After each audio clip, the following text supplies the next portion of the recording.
장로인 나는 사랑하는 가이오 곧 내가 참으로 사랑하는 자에게 편지하노라. 사랑하는 자여 내 영혼이 잘됨같이 내가 범사에 잘되고 강건하기를 내가 간구하노라. 형제들이 와서 내게 있는 진리를 증언하되 내가 진리 안에서 행한다 하니 내가 심히 기뻐하노라. 내가 내 자녀들이 진리 안에서 행한다 함을 듣는 것보다 더 큰 기쁨이 없도다. 다윗은 아멘. 주의 궁정을 사모하여 영혼이 쇠약해진다고 고백했는데, 주의 전에 거하는 것이 우리 축복인 줄로 알고 거룩한 성의를 허락하신 하나님 앞에 감사하는 마음으로 오후 예배 시간에도 주님 앞에 엎드리게 하시오니 감사합니다. 마음과 정성을 다해 주님을 찬양하고 경배하오니 이 자리에 임재하여 주옵소서. 우리 예배 받으시고 기쁨으로 흠양하여 주옵시며 우리를 축복하시고 축복하옵소서. 하나님, 우리를 강한 그리스도인의 군사로 변화시켜 주옵소서. 세상을 이기만한 하나님의 사람들 될 수 있도록 성령이여 축복하여 주옵소서. 수완나 찬양대 위에서 기도합니다. 하나님, 준비할 때마다 기쁨이 넘쳐나고 찬양대 자리에 설 때마다 감격이게 하시고 찬양을 주님 앞에 올려드릴 때마다 주님 고맙습니다. 이런 모습으로 찬양하는 찬양대가 되게 도와주셔서 성도들에게 은혜가 되고 하나님 앞에 영광이 될 수 있도록 하나님 축복하여 주옵소서. 건강하실 수 있도록 축복하여 주옵소서. 기쁨 있는 삶을 살게 하셔서 그 건강과 그 기쁨 감격을 모아 주님의 성호를 찬양하는 찬양대 되게 주께서 인도하여 주옵소서. 수완나 찬양대가 오후 예배 시간에 찬양하기에 예배가 되 은혜롭고 성령이 함께하는 예배가 될 수 있도록 주님 축복하여 주옵소서. 하나님께서 은혜 주시고 성령께서 함께 하시는 시간 되게 하실 줄로 믿사오며 예수님의 이름으로 기도하옵나이다. 아멘. 오늘 까만 이렇게 옷하고 반짝반짝하는 거하고 얼굴하고 잘 어울리는 것 같죠? 예. 예, 우리 박수 한번 좀. 예. 수완나라고 하는 이름을 잘 붙인 것 같아요. 예. 누가 붙였다고요? 예. 우리가 이제 잘 아는 바와 같이 예수님께는 몇 명의 제자가 있었습니까? 12명의 제자가 있었습니다. 그 가운데 예수님께 특별히 사랑을 받았던 제자 베드로, 야고보, 요한인데 그 중에 특별히 사랑을 받았던 제자 중에 한 사람이 요한이었다는 사실 우리가 이제 잘 알고 있습니다. 그래서 12제자 중에서 요한의 나이를 정확하게 알 수는 없지만 제자들 중에 가장 젊은 나이였을 것이다. 그렇게 학자들이 추정을 합니다. 그래서 이제 그 젊은 사람이었을 뿐만 아니라 요한이 12제자 중에서 가장 장수한 사람으로 그렇게 알려지고 있습니다. 요한 3서, 우리가 오늘 읽은 요한 3서를 기록할 때만 해도 그의 나이 거의 90세가 되는 고령이었다고 그래요. 그래서 요한은 평생 복음을 위해서 사역을 하면서 많은 영적인 자녀들을 이제 낳았습니다. 특별히 요한에게 언제나 감사 기쁨을 주는 한 영적인 자녀가 한 사람이 있었는데 바로 이제 가이오라고 하는 사람이었습니다. 누구였다고요? 가이오라고 하는 사람이었는데 요한 3서는 요한이 가이오에게 쓴 짧은 편지 형식의 이제 글입니다. 짧은 내용을 담고 있습니다. 이 사도 요한이 이제 90세가 되는 나이에 요한 3서를 기록했다고 그랬잖아요. 그러니까 나이 많았잖아요. 그때 나이 많은 이 사도 요한이 가이오를 생각할 때마다 얼마나 감사하고 얼마나 기뻤던지 가이오를 축복하고 싶었던 것입니다. 그래서 여러분, 사람이 사람을 생각할 때 그 사람이 축복하는 사람으로 사람 머릿속에 떠오른다는 것이 얼마나 행복입니까? 그렇죠?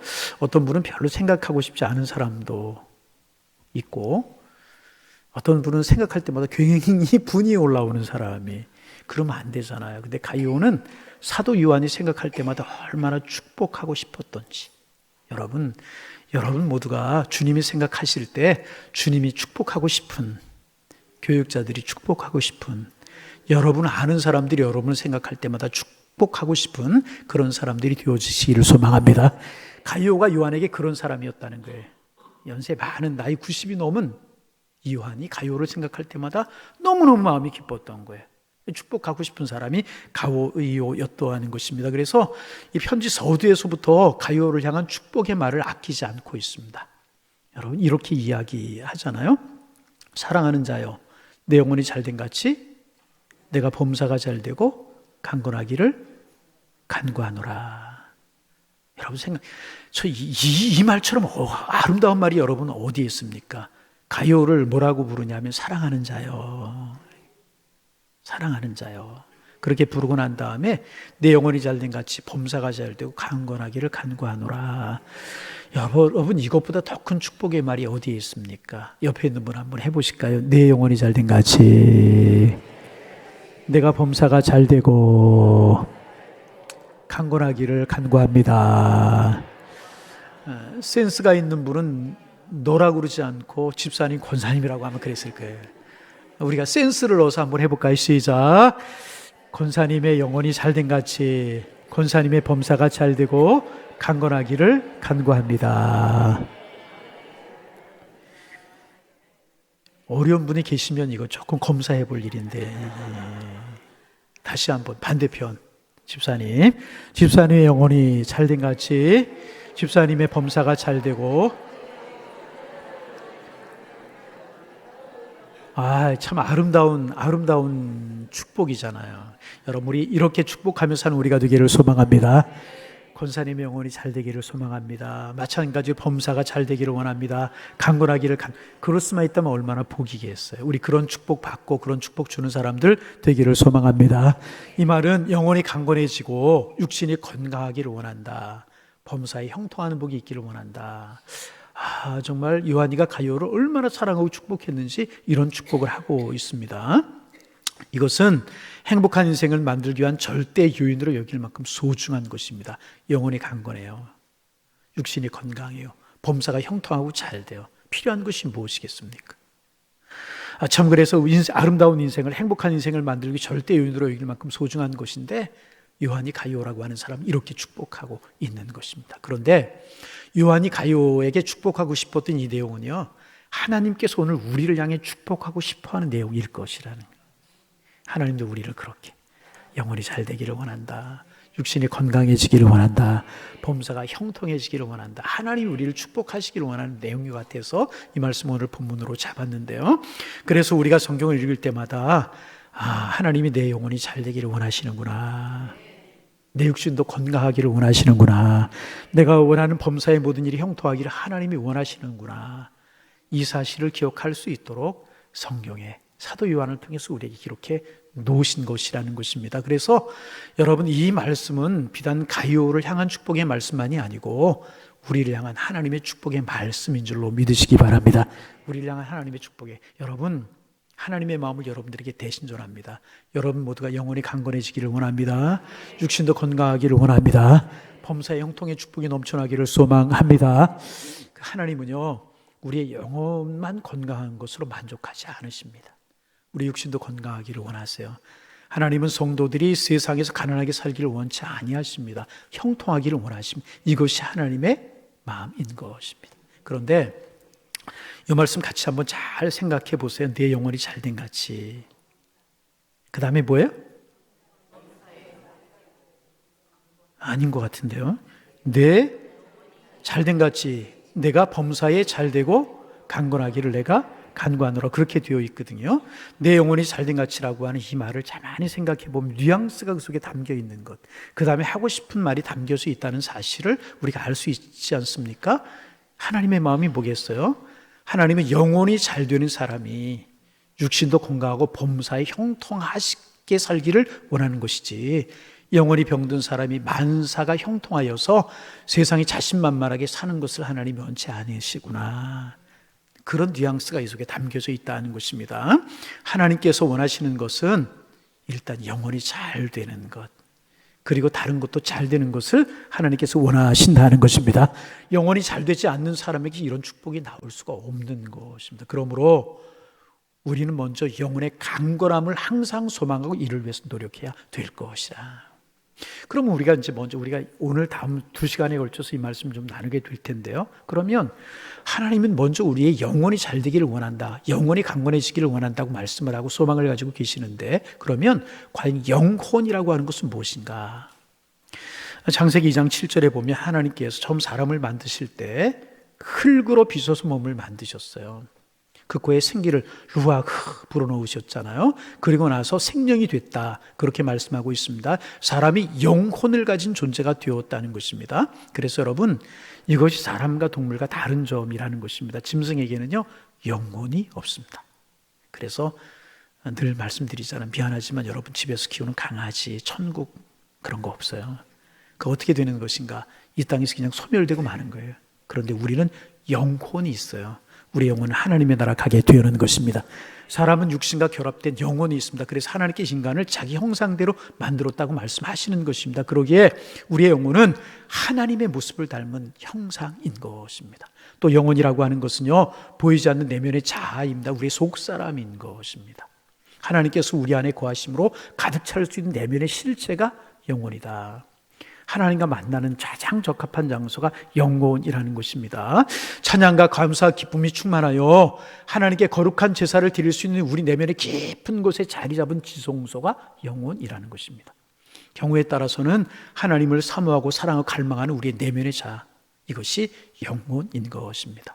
그래서 시편 40편 1절에 보면 이러한 영혼의 갈망이 나오고 있어. 이렇게 여러분 잘 아시는 말씀이죠. 하나님이여, 사슴이 신의 물을 찾기에 갈급함 같이 내 영혼이 주를 찾기에 갈급하나이다.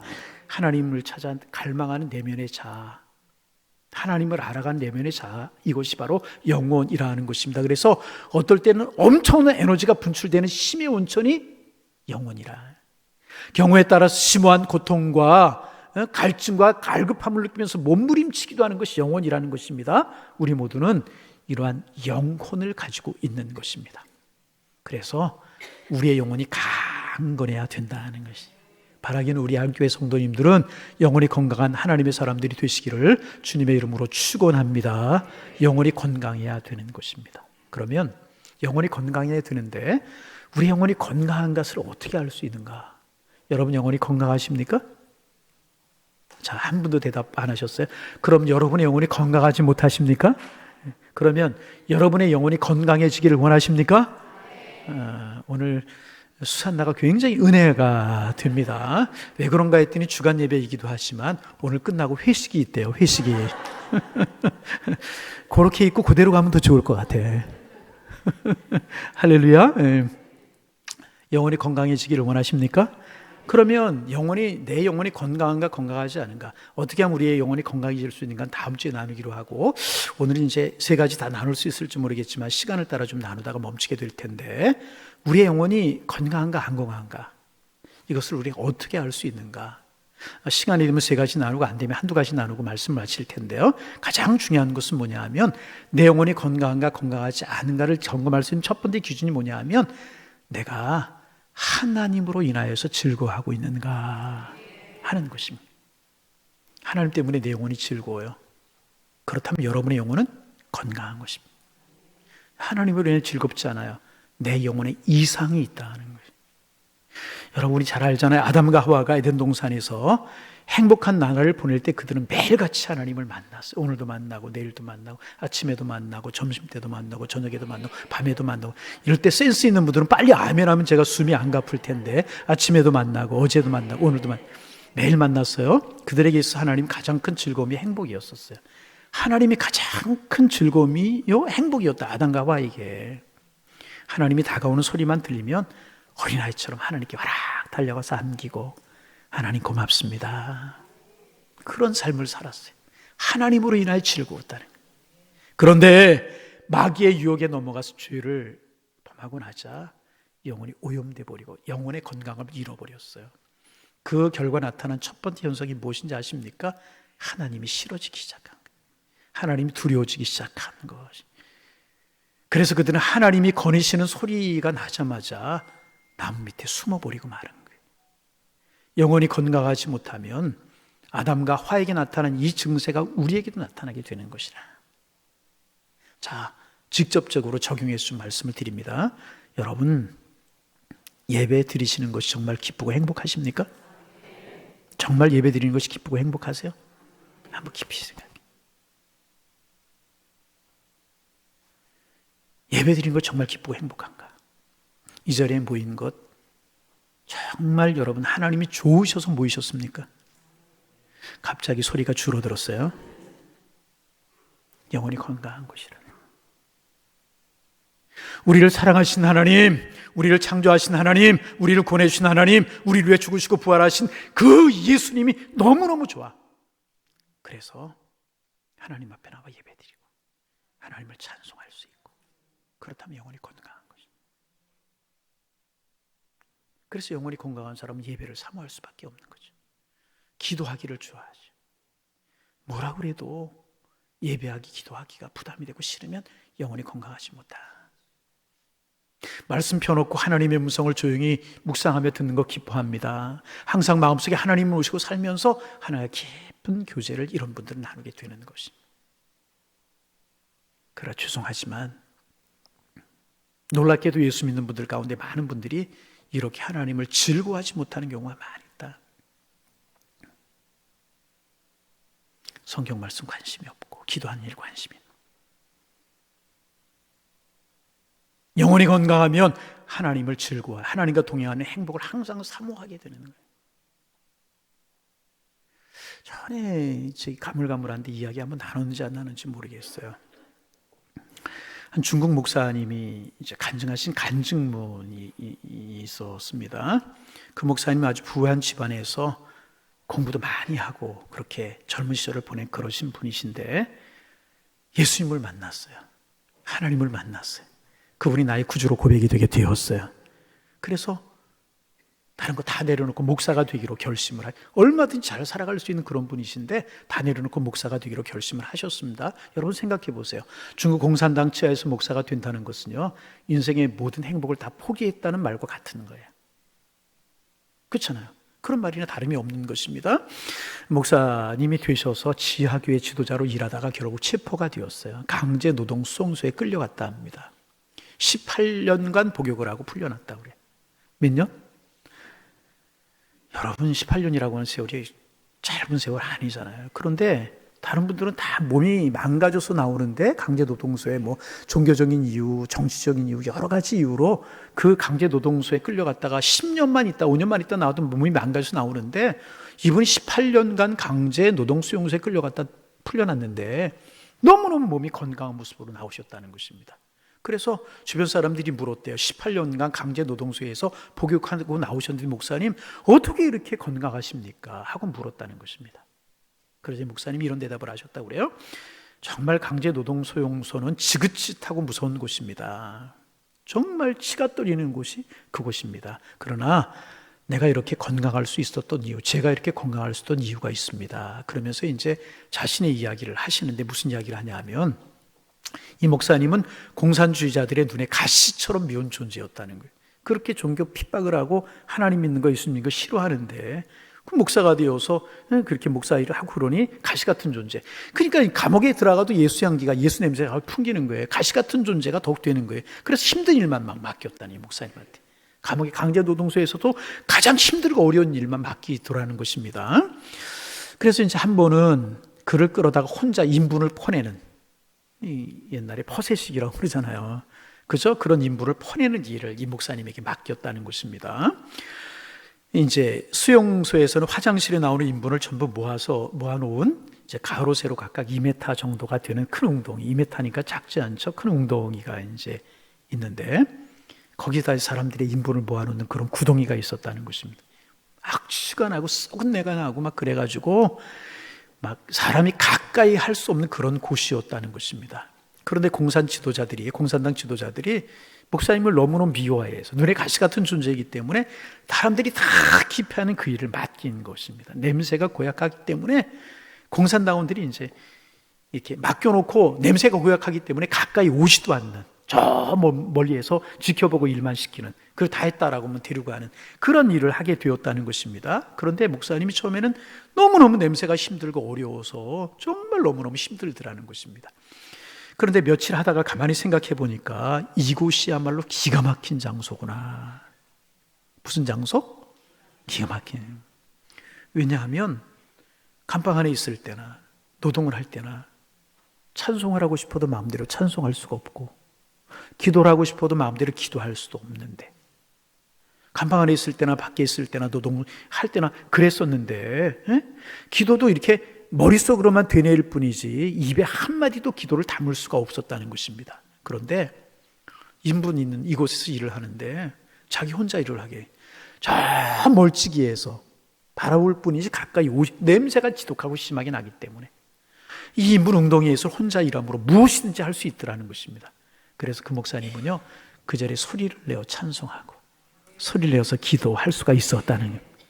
평소에 암기해 놓았던 하나님의 말씀 되뇌이며 함성할 수 있었고, 찬송하고 기도하고 말씀 되뇌이고, 나중에는 냄새도 안 나더래요. 그리고 그 일을 여러 해 동안 했답니다. 나중에는요, 자기가 자원까지 했다고 그래요.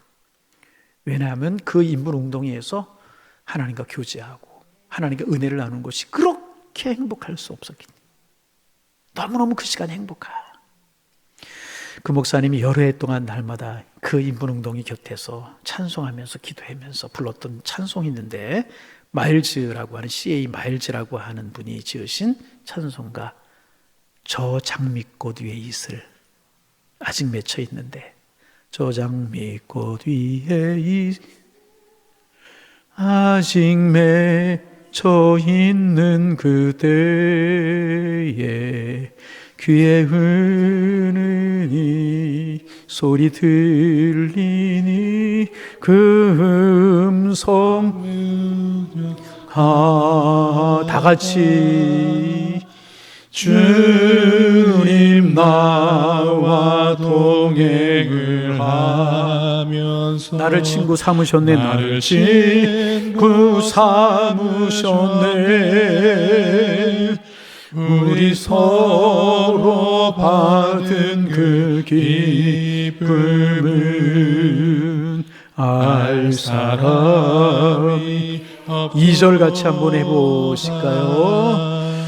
그 정한 주의 음성은 새도 잠잠케 한다.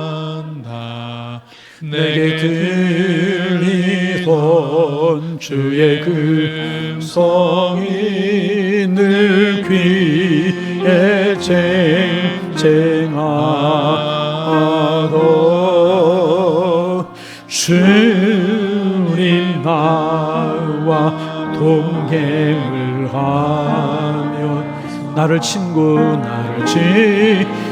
삼으셨네, 우리 서로 받은 그 기쁨을 알 사람이 없도다. 할렐루야. 이 목사님이 인분 구덩이 옆에서 하나님을 묵상하면서 하나님의 은혜가 너무나 감사하여서 이 찬송을 끊임없이 부르고 알 사람이 없도 너무너무 행복했다. 여러분, 무엇이 행복할 수 있는 여건이었어요? 그 좋은 거 다 내려놓고, 문벌, 학식 다 내려놓고, 명예 다 내려놓고 목사님이 되었는데 하나님의 영광을 주지 못할 망정 강제 수용소에 끌려가가지고 인분 구덩이 옆에, 사람들이 오지도 않는 그 구덩이 옆에서 뭐 기뻐하고 감사한다고 하나님을 찬송할 수 있었겠습니까? 그런데 그 영혼에 하나님이 함께 하시고 그 영혼이 건강했기 때문에 찬송을 부르며 끊임없이 행복하고, 그렇게 하나님과 교제하는 아름다움의 행복을 맛보고 그 강제 수용소에 18년 동안을 살았기 때문에 육신도 건강할 수 있었다는. 여러분의 영혼 건강하십니까? 정말 하나님으로 인하여서 즐거워하는 삶을 살아가고 계십니까? 하나님만 생각하면 기쁘고 주님의 은혜만 생각하면 즐겁고 하나님이 나를 구속하시 그 은혜만 생각하면 다른 것 없어도 나는 행복하고, 그렇다면 여러분의 영혼은 건강하신 것이다. 주가 나와 동행을 하면서 나를 친구 삼으셨네, 우리 서로 받은 그 기쁨은 알 사람이 없도다. 하나님과 교제하고 하나님과 함께하는 그 시간을 사모하고 사랑하고 즐거워하는 사람, 영혼이 건강한 사람. 우리 모두 이 영혼이 건강한 하나님의 사람 되기를 소망합니다. 두 번째로 내 영혼이 건강한가 진단할 수 있는 기준이 있습니다. 건강하고 형통할 때 내 마음이 세상으로 기울어지고 있지는 않은지 점검해 볼 필요가 있다. 대부분의 사람들이 일단 세상에 태어나 한 생을 건강하게 삽니다. 그리고 그들 가운데 많은 사람들은 소위 세상에서 말하는 성공하는 사람들이 있어요. 자기가 목표한 목적을 달성하기도 하고 자신의 능력 이상으로 여러 가지 형통을 맛보며 세상을 살게 됩니다. 예수 잘 믿는 사람 가운데 하나님께서 복을 주셔서 몸도 건강하고 가정도 평안하고 하늘마다 형통한 경우도 있습니다. 그런데 젊고 건강하고 잘 될 때, 형통할 때 내 마음이 세상으로 기울어져 있는지, 하나님께로 향하고 있는지, 열의 9은 세상으로 기울어질 가능성이 크다는 거예요. 내가 병들었을 때, 사업이 실패했을 때, 삶에 어려움이 있을 때 하나님 없이 못 살 것처럼 매달렸어요. 내가 가난할 때 세상에 정주지 않고 오직 내 마음을, 나를 사랑하시는, 나를 위해 십자가에 죽으신 예수님께 돌려드리며 살아왔습니다. 내 일이 제대로 안 될 때는 오직 예수님만이 나의 기쁨이요 소망이라고 고백했습니다. 그러나 건강하고 형통하자 세상 사는 재미가 생기게 된 것이 나도 모르게 점점 세상으로 기울어져 가게 되는. 그래서 하나님과의 관계는 형식적으로 치우치고 시간과 돈, 자신의 즐거움과 행복을 위해 투자해버리고 말아 세상으로 마음이 기울어지게 된 것이라.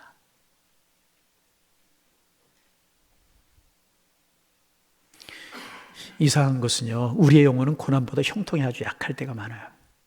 아마도 우리가 육신을 입고 있기 때문에 세상에 살고 있기 때문인 것 같을 때가 많아요. 내가 고난을 당할 때 영혼이 아주 생생하게 살아있는데 내가 형통하게 되면 영혼이 좀 힘을 잃어버리는 경우가 있습니다. 그만큼 형통할 때 영혼의 위기를 맞이할 때가 많다는 것을 전제하고 있는 것입니다. 이런 이유인지 디모데전서 6장 10절 이하에 보면 돈을 많이 벌고 세상적으로 행복하게 사는 사람들이 경고합니다. 돈을 벌면 벌수록 돈을 더 사모하게 되고 나중에는 믿음에 떠날 수 있다고 이야기하고 있다는 것입니다. 결국 하나님보다 재물에 소망을 두는 타락한 인간이 되기가 쉽다는 것입니다. 이럴 때 내 마음이 하나님에게서 세상으로 기울어지는 것을 알리는 이상신호가 켜지고 있다는 사실을 우리는 기억해야 될 것이라. 여러분, 우리가 욥처럼 영혼이 강건하면 무슨 걱정이 있겠습니까? 욥은 고대에서 가장 큰 부자로 젊고 건강하지 않았습니까? 많은 자녀들을 낳고 복을 받았고 가정도 행복했습니다. 부러울 것 하나도 없습니다. 그러나 욥이 그러한 형통을 누리면서도 영혼이 건강한 사람이었기 때문에 조금도 그의 영혼에 문제가 생기지 않았다는. 욥기 31장에 보면 이렇게 고백하잖아요. 내가 언제 금으로 내 소망을 삼고 정금도로 너는 내 의뢰하는 바라 하였던가. 언제 재물의 풍성함과 손으로 얻은 것이 많음으로 기뻐하였던가. 다시 말하면 영혼이 건강했기 때문에 세상에 마음을 주지 않았다는 것입니다.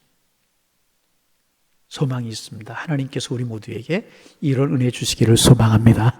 이런 은혜가 있을 때 우리의 건강도 물질의 축복도 복이 되는 것이지 영원히 병들면 아무런 소용이 없게 되는 것이라. 부디 세상으로 기울어지려고 하는 우리의 마음 다시 주님께로 붙들어 매고 은혜에 붙들어 매어서 영원히 건강한 우리가 되기를 소망합니다. 요거까지만 하고 말씀 마칩니다. 세 번째로 인생의 풍랑이 만날 때 내가 어떻게 반응하느냐, 벼랑 끝에 섰을 때 어떻게 반응하느냐 하는 것에 따라서 내 영혼이 강건한지 아닌지를 알 수가 있습니다. 여러분, 세상을 살아가면서 풍랑, 절벽, 고난, 풍파 안 만나는 사람 없지 않습니까? 태어날 때부터 살아온 동안에 그런 거 겪지 않은 사람도 있을 수 있어요. 그러나 소수에 불과합니다. 그런 사람, 그런 행복한 사람 아닙니다. 왜냐하면 영적으로 소망이 없는 사람이기 때문에 그래요. 하나님께 사랑하는 사람은 때를 따라 인생의 풍랑을 만나기도 하시게 하는 것을 볼 수 있어요. 풍랑은 위기일 수 있어요. 위기란 우리가 스스로 통제할 수 없는 사건을 말하잖아요. 누구에게나 이런 위기가 있을 수 있다는 것입니다. 그런데 그때 우리가 어떻게 반응하느냐, 거기에 따라서 내 영혼이 건강한지 그렇지 못한지를 우리가 알 수 있다는. 여러분, 여기까지 말씀 마치려고 그래요. 부디 영혼이 건강한 하나님의 사람들 되기를 소망합니다. 세 가지 우리가 점검해 보자. 첫째, 내 영혼이 하나님으로 인해 즐거워하고 있는가? 세상, 내 중심이 세상으로 기울어지고 있지는 않은가? 세 번째가 뭐라고요? 고난과 풍랑을 만날 때 내가 믿음으로 반응하고 있는가?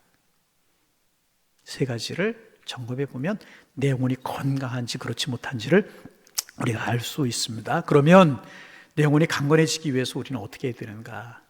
다음 주를 기대하시면 되겠습니다. 부디 여러분 영혼이 건강하셔서 몸도 건강하고 범사가 형통한 주님 예비하신 축복의 주인공들이 다 되실 수 있기를 주님의 이름으로 축원합니다. 하나님, 우리 하나님으로 인하여 즐거워하는 사람들 되게 하시고 형통할 때 내 마음이 세상으로 기울어지지 않도록 도와주시고 풍랑과 고난 앞에 섰을 때 믿음으로 잘 반응할 수 있는 영혼의 건강함을 허락하여 주옵소서. 그래서 영혼이 잘된 같이 범사가 잘 되고 형통해지는 복을 누리며 살아가는 하나님 예비하신 축복의 주인공들 다 되게 하나님 우리를 축복하여 주옵소서. 예수님의 이름으로 기도하옵나이다. 아멘.